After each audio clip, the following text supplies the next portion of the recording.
Ma Bible au quotidien, une émission du Centre d'échange biblique et d'édification du chrétien, CEBEC, présentée par le pasteur Chris Mabiala.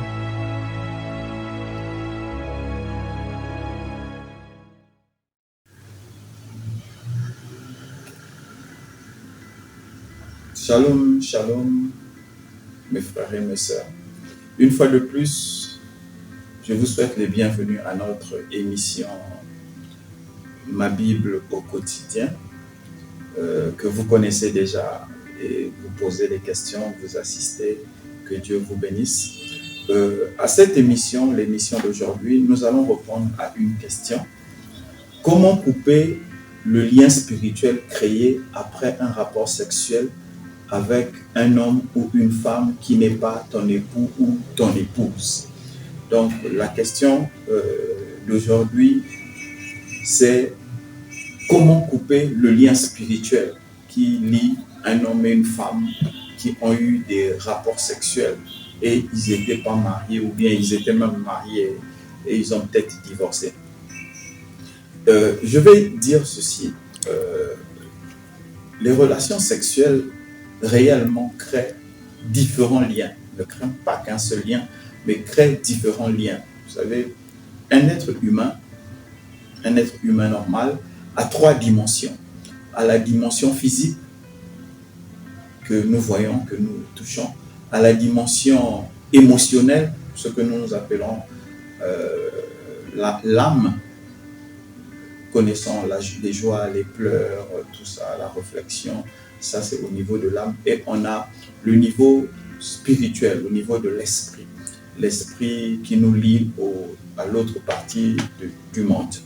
Donc, un rapport sexuel implique ces trois dimensions d'une personne. Et l'esprit de cette question, je la comprends parce que aujourd'hui, nous voyons de plus en plus des gens qui donnent des recettes pour laver son âme, qui disent si tu as eu des rapports sexuels avec quelqu'un, c'est sûr que tu as puisé quelque chose de cette personne et cette personne a puisé en toi, ça va impacter ta vie, ça va impacter ta destinée et tout. Donc, c'est dans cette optique que nous sommes. Et je vais d'abord commencer par ceci. La première chose que nous devons comprendre, un rapport sexuel dans la dimension physique induit des choses physiques. Par exemple, pour faire simple, et ce qui est commun, il y a des maladies. Il y a ce qu'on appelle les IST, il y a ce qu'on appelle les MST. Donc, quand tu es malade ou la personne qui couche avec toi est malade, dans la dimension physique, la personne là est capable de te transmettre une maladie. Et quand vous couchez ensemble, il y a aussi dans la dimension de l'âme, la dimension de la joie. Vous ressentez du plaisir, de la joie à pouvoir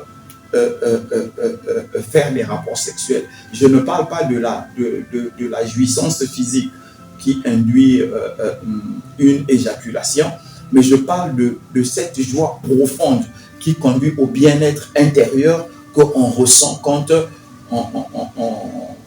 on fait l'amour avec une personne. Et ces deux choses-là, donc, physiquement, j'ai déjà dit, ça peut donner des maladies. Dans l'âme, nous ressentons soit du plaisir, soit de la frustration. Souvent, il y a des gens, quand vous avez fini d'avoir des rapports sexuels, vous ne ressentez pas le plaisir, vous ne ressentez pas cette félicité, mais vous ressentez de la frustration. Et souvent, vous dites un sentiment de gâchis. Tout ça, ça se passe au niveau de l'âme. Donc, ce sont des choses que vous pouvez ressentir, qu'on peut ressentir quand on a des rapports sexuels avec quelqu'un. Mais comme je disais, nous allons entrer dans l'esprit de cette question, c'est qu'est-ce que l'esprit de cette personne a apporté et qu'est-ce que ton esprit a apporté. Moi, je ne peux pas répondre dans la dimension des hommes. Je ne vais pas me mettre à vous parler du premier et du deuxième chakra parce que ce n'est pas mon rôle. Et je ne veux pas qu'on puisse me traiter de syncrétisme.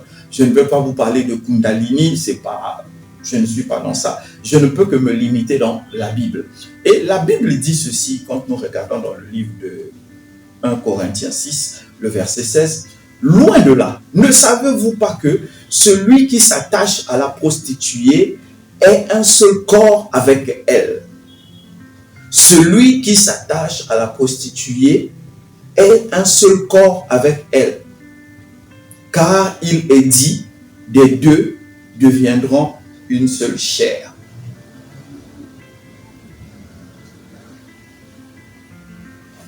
Et 1 Corinthiens 6, 17 dit ceci, mais celui qui s'attache au Seigneur est avec lui un seul esprit.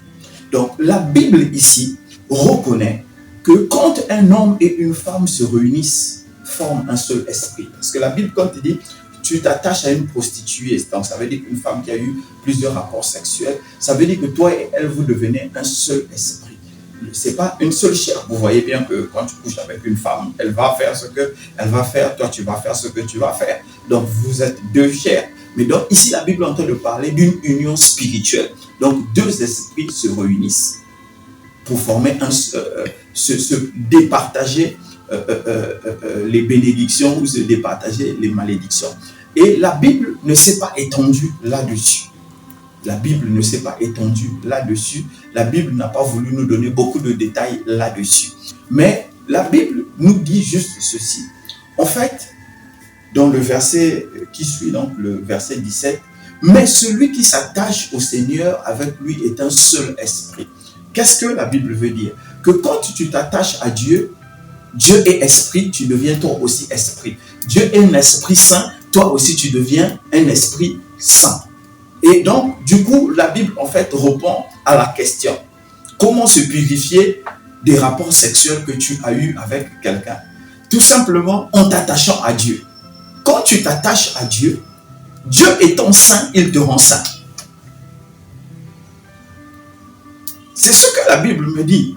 Mais celui qui s'attache au Seigneur est avec lui un seul esprit. Donc, même si tu as couché avec 50 hommes, même si tu as couché avec 200 femmes, quand tu t'attaches au Seigneur, le Seigneur fait quoi? Il te purifie. Il te purifie parce que tu lui appartiens et il ne peut pas ne pas te purifier parce que si tu n'es pas pur, tu ne peux pas lui offrir une adoration de qualité. Tu ne peux pas lui adresser une adoration qu'il va accepter. Donc, je voulais dire ceci à une personne, que nous, dans la Bible, nous avons la solution. Dieu nous purifie. Nous reconnaissons que nous avons péché. Le sang de l'agneau nous lave. Maintenant, les autres qui n'ont pas, comme nous, le Saint-Esprit, chacun va chercher sa solution. Il y a des bains de purification, il y a plein de choses que les gens font, que je ne peux pas conseiller parce que je ne connais pas l'efficacité réelle. Moi, je sais une chose, c'est que quand le Seigneur ne t'a pas délivré, l'addiction reste. Tu n'es pas libéré de l'addiction. Donc, on peut te laver avec l'hysope. Vous pouvez brûler un papier sur lequel vous avez mis le nom de la personne avec qui vous avez couché. Vous pouvez, je ne sais pas, jeter le slip ou, je ne sais pas, le préservatif que vous avez utilisé, le mettre quelque chose dessus pour purifier. Je ne suis pas sûr que ces choses-là puissent réellement purifier. Et même si ça purifie, ça purifiera pour combien de temps? C'est ça la vraie question. Donc le seul conseil que je puisse donner à quelqu'un, c'est de s'attacher au Seigneur et le Seigneur le purifiera. Merci, c'était votre serviteur, le révérend Chris Mabiala.